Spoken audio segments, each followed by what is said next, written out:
It's Friday. It's a live edition of Bleav in Steelers. Welcome in. I'm Mark Bergin. He's two-time Super Bowl champion and Pittsburgh Steelers scout Ike Taylor. IT, Victory Friday. Steelers beat the Tennessee Titans on Thursday Night Football. It's great to see you, and I'm in great spirits heading into the weekend. Yeah, it didn't look good at first. It was looking kind of scary. I thought Will Levis was about to take off like he did the week before, but Pittsburgh defense just always come through, especially in Alcatraz Stadium. So the TJ Watts, the Highsmith, you see Quan, in the game basically with the interception. Mm-hmm. And we could talk about this 2-4 kid named Joey Porter Jr. And he's asking to play the team's best receiver, and they're giving it to him, and he's not doing a bad job at all, Mark. Like, a lot to talk about. I want to start with Kenny Pickett, though, because the Steelers have been playing with fire with the offense. I've been very critical of Matt Canada myself, but you saw some adjustments. He's down on the sidelines. Broderick Jones starting at right tackle, which we'll discuss. But the title of this podcast is Cardiac Kenny Pickett, Clutch Kenny Pickett. And yet again, we saw the Steelers' second-year quarterback rally the team. In the last two seasons, most go-ahead touchdowns in the final 5 minutes of games. Kenny Pickett now has 4. He's ahead of Josh Allen with 3. We compared him to Eli Manning on previous episodes, Ike, to say it's not always perfect for the first 3 quarters, but I don't know what happens with him in the fourth quarter. He morphs into a different dude. I mean, the pass he had to Diontae Johnson along the sidelines on that touchdown drive was beautiful. Credit Diontae Johnson, his savviness for not showing his hands right away and showing his lands at the very last minute because it prevents the defensive back from knocking the ball away, Ike. Something happens with Kenny Pickett in the fourth quarter where I've said this before too. We record this show each week, twice a week, Ike. And it's like change the teams, change the time of the game, but it's the same narrative. Close game, you're trailing, and then late in the game, Kenny Pickett rallies this team again. I don't know how long you can sustain this, but we saw it again last night on Thursday Night Football. Yeah, Clutch Kenny. It just got to be in your DNA, to be honest with you, Mark. Some people got it, some people don't. And to see Kenny, especially on the last drive, kind of throw everything out the window the first 3 quarters. He didn't have a good first 3 quarters what he probably thought he was going to have. I know he missed Diontae on the curl. I know he missed George on a crossing route as well. He overthrew somebody else. But just to let all that go and have a short memory and come up in the fourth quarter, especially when the team needs you, or on the last drive when the team needs you and you just kind of like wake up and turn into somebody else. So Kenny has displayed that over the course of several games, Mark, especially on the primetime game. So we can say what we want to say. I'm going to talk to you like how Coach T talked to us. We get paid by the wins. We don't care whether they're early, whether they're pretty, or whether they're ugly. We get paid by the wins. So right now, Pittsburgh 5-3, sitting second in the AFC North. I'm going to say this too, Ike. Again, I've been very critical of Canada. If you actually go back and watch the tape against the Jags, he missed Diontae Johnson in the end zone. Johnson dropped a ball on a 40-yard pass in that Jags game. And last night's game, the Steelers drive down and score on the first drive of the game. And going into the game, the Steelers had only 7 total offensive points in first quarters of games. So I like the adjustment, and I want to get into the line play in a second, but I want to stay on Pickett for just one more second, Ike. He missed some throws. He's missed some throws the last 2 weeks where we're very critical of Matt Canada. You hear even on the Pat McAfee show all the way in Utah, fire Canada, and you hear the chants of it. But I've at least seen the concepts the last 2 weeks where at a certain point, players got to play and players have to execute. And again, it hasn't always been perfect. I thought we saw improvements. If we want to go to the line discussion, Ike, we can, because the Steelers rushed for a season-high 166 yards behind Jaylen Warren, Najee Harris. I do want to talk some Broderick Jones today too. But Kenny Pickett has to be better as well. I need to see improvement there. And I point to so many statistics, Ike, and you say, well, you're Monday morning quarterbacking, Mark. But when the Steelers are the 34th team in NFL history to be outgained by their opponent in each of the first 8 games of the season, and they are the only one of those teams to have a winning record. And again, Ike, I have like 6 other stats I could throw out at you. Right. If you want to achieve success this season and beyond, the offense has to get better. And I'll land here. Like, here's the way I look at it. If this offense was even average, you'd be talking about one of the NFL's elite teams right now. Right. So you got to look at it like this, Mark. This is how I look at it. So what Kenny had an okay game, and Kenny probably admit that. But from what OC Matt Canada did, staying up in the box, coming down on the field, I would look at it like this. It's like having your uncle sitting at the box calling plays, right? You know, uncle sitting in the box, you know we got that favorite uncle. You can get away with a lot of stuff. He's fun. He's a good time. You don't really take him serious, right? Now you put dad on the sideline, and we know what dad brings, a dad, the father. We put dad on the sideline, so we know what dad brings to the table.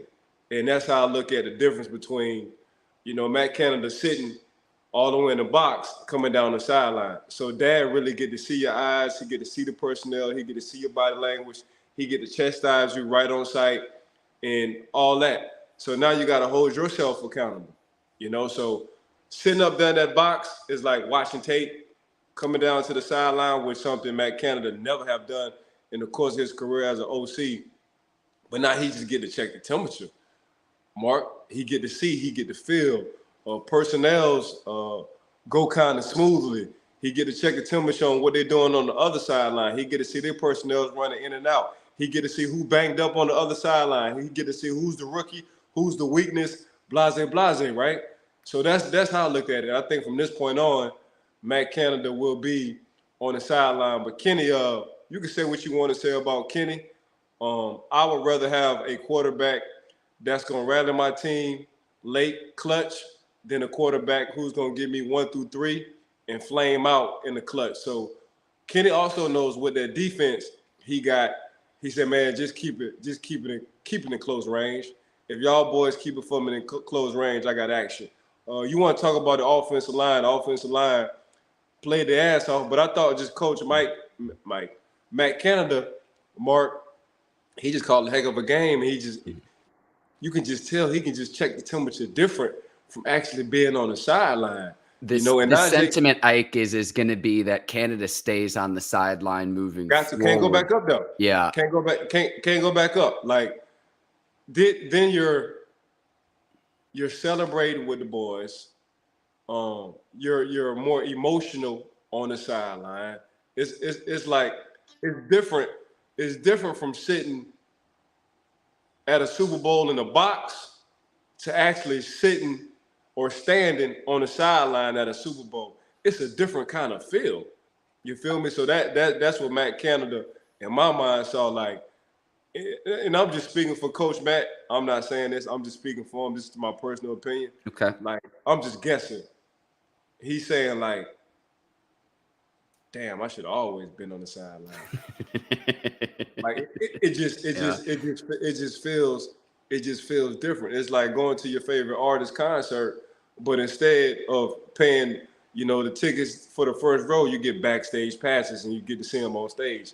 It's a little bit different. Yeah, first row. Let me just say this too. I do credit Kenny Pickett for playing.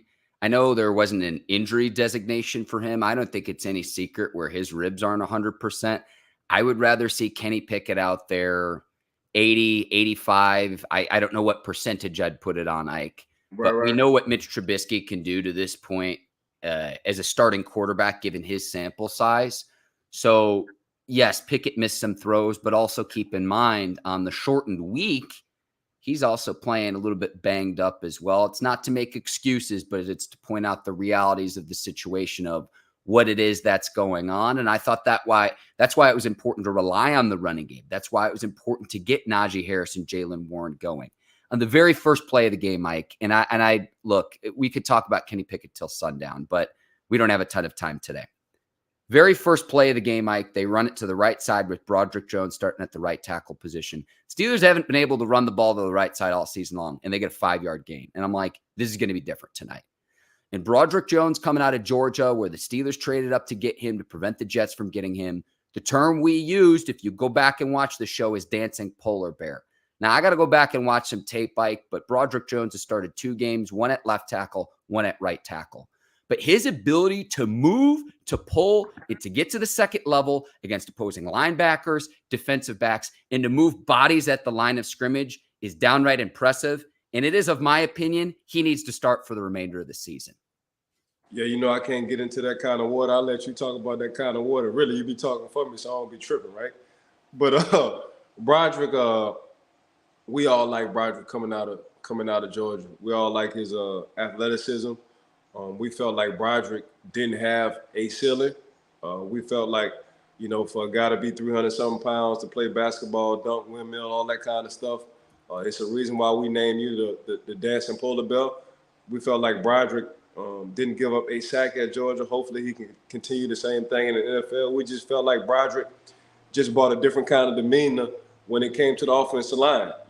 Brought a different kind of young, athletic, energetic demeanor on that offensive line. So Broderick, what you see is what we thought we would see from a front office standpoint. It's just when you get into the coaching and the coaching style, they just got to make sure Broderick is ready for 70-something plays. If it is 70-something plays, week in and week out. So that's on the coaching side. So we can't tap into that. Obviously, they're doing a heck of a job.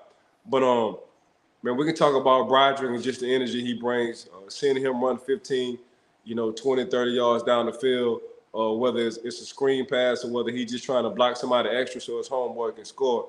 Seeing him celebrate when Najee ran right past him in the end zone, yelling, it just says a lot. Like, that's what you need. It's a good mix on the offensive line. Don't get it twisted. The offensive line really haven't had the chemistry of gelling all together with one another because they've been in and out. Now you're starting to see, what this offensive line can do. And one of the reasons why is because of young Broderick. You can say what you want to say. It's hard to go from left to right. You got to change one side of your brain to the other side of the brain. Then you got to change your muscle memory from the left side to the right side. It's a lot dealing with that. But he's so athletic, Mark. And when you get him and when you trade up for him, these are the kind of things he can do for this team. But you said it right, man. That first play, when it went for like 5 yards, you already knew what kind of game it was going to be. It's really important that the Steelers establish that because in 7 of the 8 games, the Steelers have lost time of possession. Now, they lost last night, but only by a minute. Going up against, on the other side of the ball, King Henry and Derrick Henry, we know what he can do running the ball. That was my concern because you knew that was going to be Tennessee's recipe with the rookie quarterback. So the Steelers don't get annihilated from that standpoint. And I also look at it, and let me put on my front office hat, Ike, and you're going to be limited in what you can say here as well. I look at the contract situations. Broderick Jones, you got a rookie deal. He's a first-round pick. Okay. Dan Moore Jr. is under contract for this season and next. He's making less than like $2 million a year. I look at Chuks, who got benched last night. He's making more than $10 million a year. So I'm looking at this beyond this season of who's your potential cap casualty. Eventually, I want to see Broderick Jones play left tackle. That's what you drafted him to do. But if that's what the Steelers need to do right now is to say, hey, play right tackle, Dan Moore Jr. is going to hold down the blind side of Kenny Pickett, fine. But that's how I see this playing out. But again, I've watched Steelers games all season long, and it seems every time they've run the ball to the right side, it just gets stuffed at the line of scrimmage, maybe a 2-yard gain, maybe if you're lucky. And when they got 5 yards on the very first play last night, and they go down and score a touchdown, they convert 2 third-down conversions on the very first drive of the game. And who's Najee running behind? Oh, number 77. That's what stuck out to me. Yeah, so and I think the tides have turned, Mark.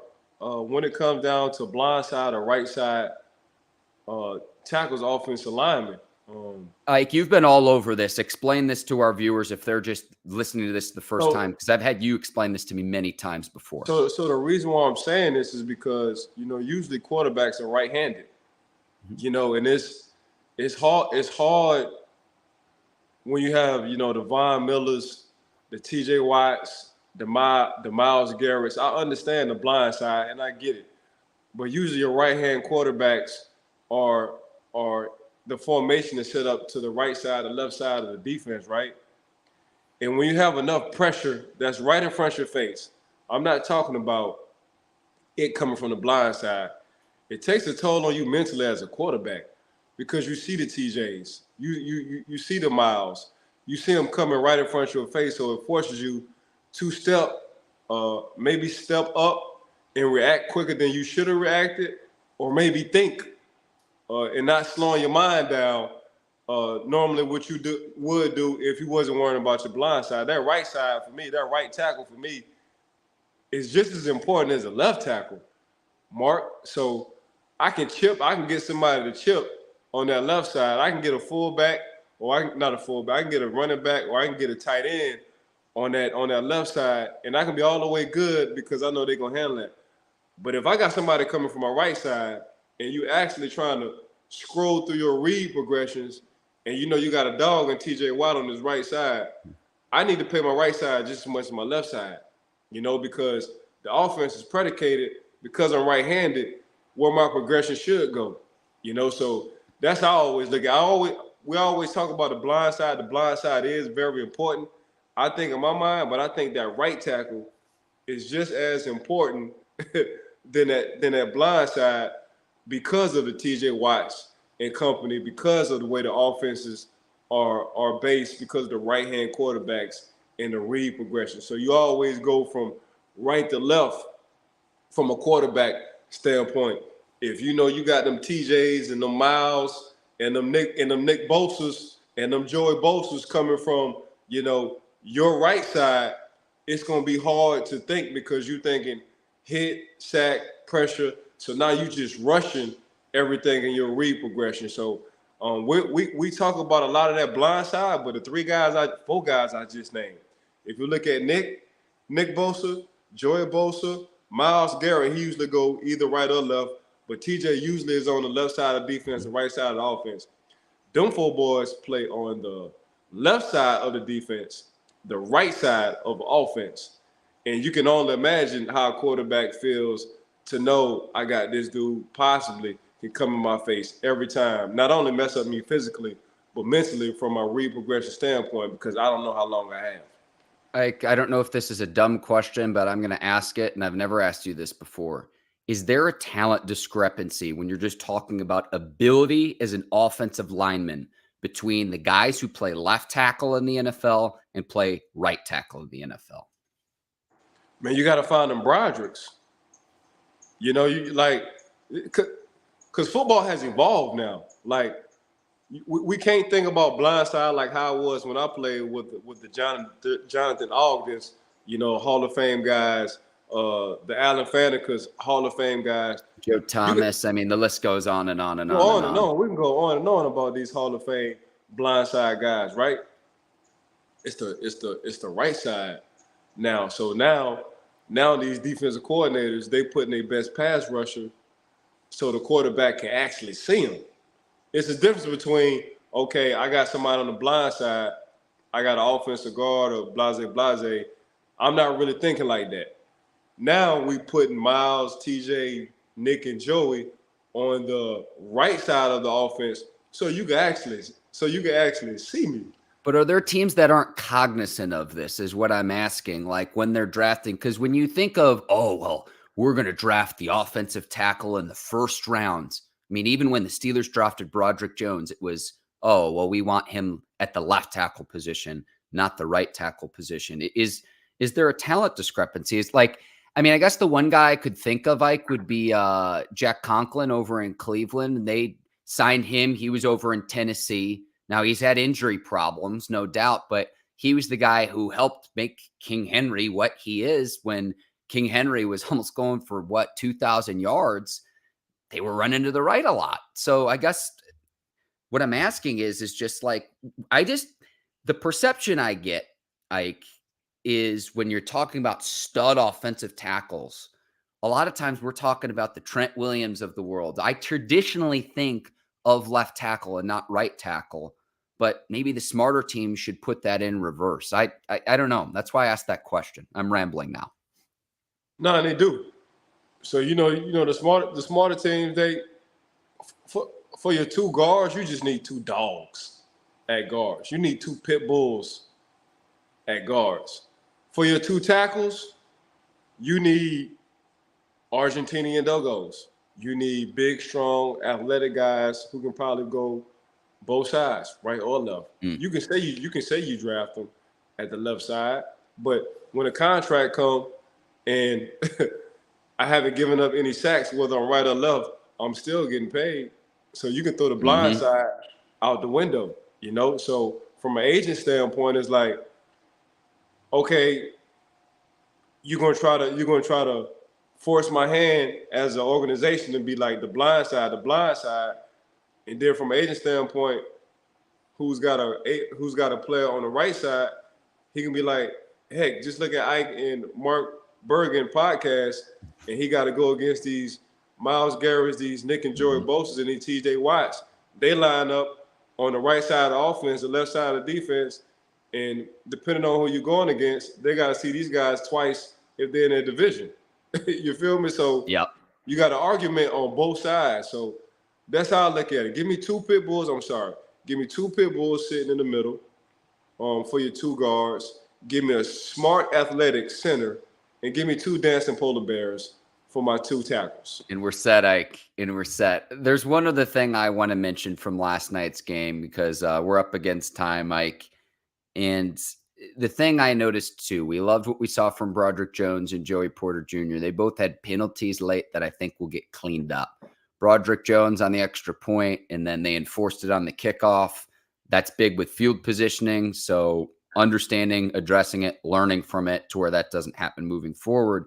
But then Joey Porter Jr. too, and it's like, okay, when you're going up against D-Hop, coming off a week where he had 3 touchdown passes, and we're reminded why Hopkins is considered one of the best receivers in the game, it's going to happen. And all in all, I think that he held up very well. I don't think Hopkins had a catch in the second half last night, Ike. So Steelers rookie, I know he was a second-round pick, but really it was like a first-round pick with Joey Porter Jr. Again, these things will get cleaned up. If I'm being very critical on that final Titans drive, whether it's Levi Wallace, which I think he actually played pretty well last night in coverage, Darius Rush as well, if they can catch the interceptions late in the games just to put Tennessee away and not to give them any more chances, that's me being very, very critical, but only allowing 16 points.